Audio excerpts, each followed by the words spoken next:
Deep Rock Galactic is a mighty fine co-op game. It's probably the best one I've played since Vermintide. It's the first game from Ghost Ship Studio and they absolutely nailed it. It has a ton of content, plenty of replayability, it's deep, challenging enough, while at the same time drenched in atmosphere. If you have a good group of friends to play, I'd recommend this in a heartbeat.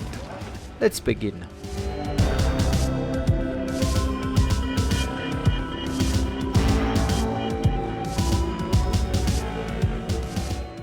Deep Rock Galactic is the name of a space mining corporation. You are just an employee and team up with 3 other dwarves to partake in expeditions on the planet Oxus. This planet is rich in minerals, voxels and deadly bugs. Be it the endless glyphids, the flying Macteras, the grabby cave leeches or the fucking cacti, most living things want you dead. Unless they're loot bags, silicon harvesters or Steve, obviously.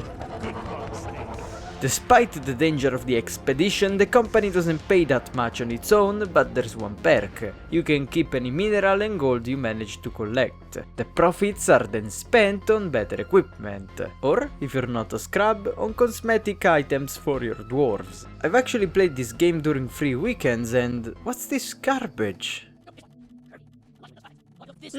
Better. Well, anyway, what do you do other than playing dress up? You're covered in gold! 14 karat gold! Progression. Character progression is first. There's 4 different classes and they're all fun to play. Let's start with the Scout. This guy is quick and is the most survivable dwarf. He has great single target damage, but most importantly, a hook to add along his way out of dangerous situations. His job is to reach distant minerals, position himself to shoot at weak spots and light caves with flares. Then there's the Gunner. He shoots.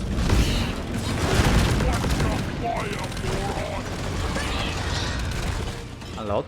His mobility tool is zip lines, which are amazing, and he has a shield to cover the team. Third guy is the Engineer. He has a line cutter stolen from Dead Space, turrets stolen from Aliens, and a platform gun stolen from Why Am I Falling Down? I Hate Voxels. Straightforward but really useful. Last dwarf is the Driller. He specializes in area damage while having drills that allows for all sorts of terrain remodeling. Every class also has a choice between 3 unique grenades, 2 different guns for each slot and upgrades for every part of the equipment. Lastly, there's perks to unlock by completing any of the many challenges which you can equip on any class. So, what do you do in a normal game of Deep Galactic? First of all, you assemble your team and choose a mission. You're dropped underneath the planet via drill pod and as soon as you leave it, the mission starts. Levels can be set in any of 8 different biomes, each with unique hazards, looks and maybe some enemy variants, and might even have unique modifiers like low oxygen, low gravity, gold dropping enemies or simply more dangerous ones. Or it might have none of these and be a plain mission. The mission you selected will have a primary and an optional objective. You might be collecting alien eggs, mining Morkite, killing dreadnoughts, recovering equipment from a failed expedition, or putting Aquark chunks into a specialized platform. The secondary objective is usually about collecting stuff like fossils, plants, special minerals, or scrotums.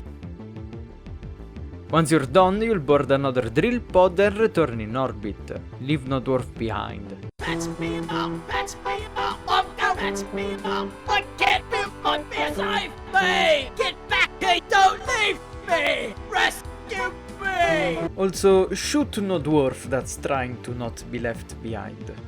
Each biome also has different minerals in different quantities which you'll need to unlock various stuff back in the space ring. The ones that are omnipresent are red sugar, which heals, gold, which is gold, and nitra, which can be exchanged for an ammo pod. At the end of the level, gains are increased by the difficulty multiplier, so it's always worth to complete higher difficulty runs if you can. But these are just the levels. Gameplay wise, you go from room to room stripping the map of minerals, fighting bugs, traversing perilous terrain, bracing for swarms, and occasionally interacting with random stuff. There's mini-bosses, bosses, crates, graves, optional events, plenty of stuff. Particularly fun is the way classes interact with each other. Sure, every class can use mobility for themselves, but you can also use it for the team. Platforms help scouts mine high minerals, ziplines can be used while carrying heavy objects, and the driller can do all sorts of stuff with the terrain. You can bottle incoming swarms, dig defensive positions, or just dig straight for the extraction. It's also the best class to third wrangle stranded teammates. Although if you're a sad sack without friends, know that the game is fine when played solo as well. Not only the difficulty scales, but you're also accompanied by Bosco, a multi-purpose drone that can fight, dig, carry objects and has its own upgrade tree. It's a way better choice than just having bots, especially because the grabbing enemies are way more forgiving than, let's say, Left 4 Dead. Between the drone, turrets, perks and some random encounter, you can still gather a decent group. Aside from this, the community is great. Playing with randoms is fun and it's easy to communicate with people, but a voice command's quick menu wouldn't hurt. Once you're done with the linear progression, meaning you've unlocked all the weapon upgrades and have promoted your characters, you can then go for deep dives. They are all-in 3 stages missions that award you with matrix scores. These are either weapon overclocks, cosmetics or blanks. Blank ones can be turned into the first 2 by completing optional encounters in normal missions. Cosmetics gives you cosmetics and weapon overclocks are random unique upgrades for your weapons. They can be straight upgrades, side grades, have significant trade-offs or completely change your gun. This one makes you able to grenade jump.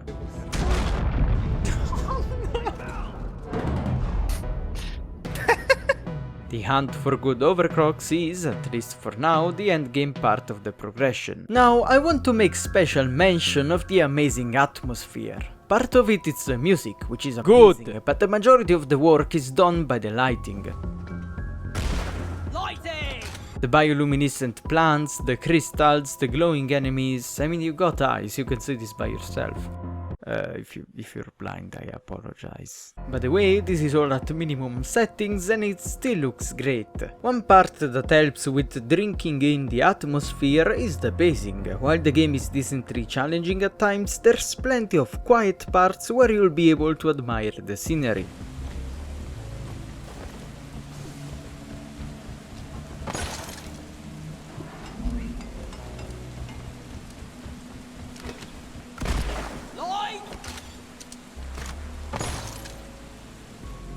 Then of course there's the dwarf aspect.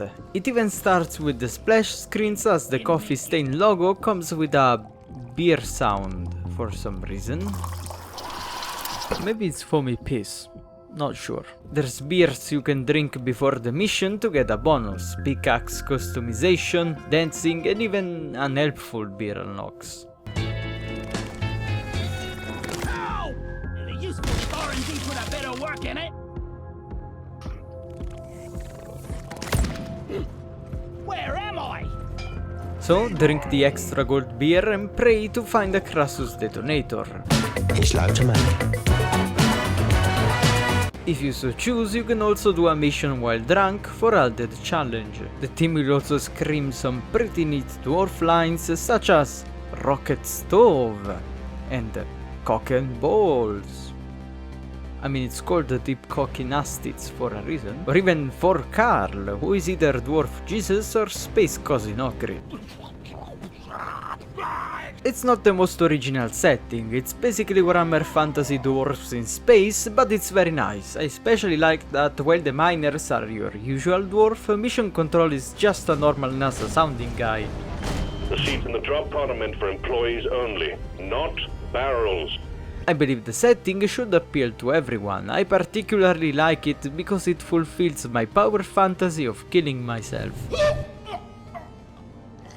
And lastly, let me list my very few complaints. First of all, occasionally procedural generations of the levels will screw you over, especially with verticality. Sometimes the levels just pack everything in one room just to spite you. And then there's more stuff, like if there's a down dwarf during the extraction, there should be a small countdown to give the other a chance to go out and get him. And the game really doesn't handle the sync well.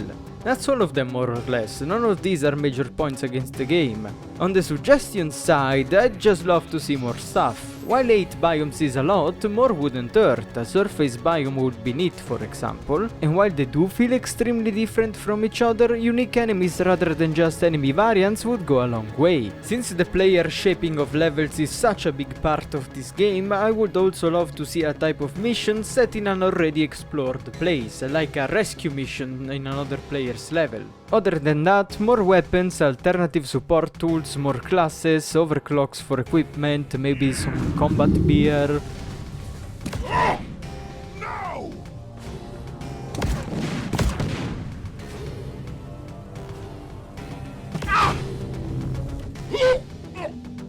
It would be neat to have the aliens infight a bit, since the planet is supposed to have a whole ecosystem.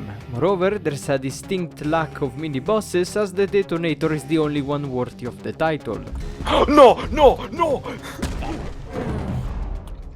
Okay, that was Deep Rock Galactic. It doesn't matter how much I sing its praises, I will always undersell this game. The devs have done an amazing job and I recommend it to everyone. It's a beautiful, challenging, replayable and all in all amazing title. It's even relatively cheap for a 2020 game, which is just the cherry on top. That's all, thanks for watching. I'm not entirely sure what the next video will be. I've got my eyes on Total War Troy, but that's down the line. Until then, I have some interesting videos lined up, so maybe stick around. See ya!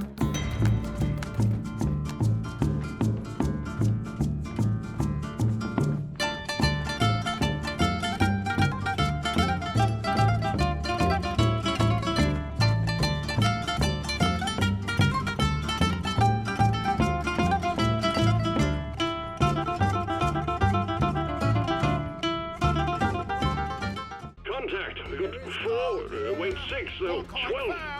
A lot of aliens.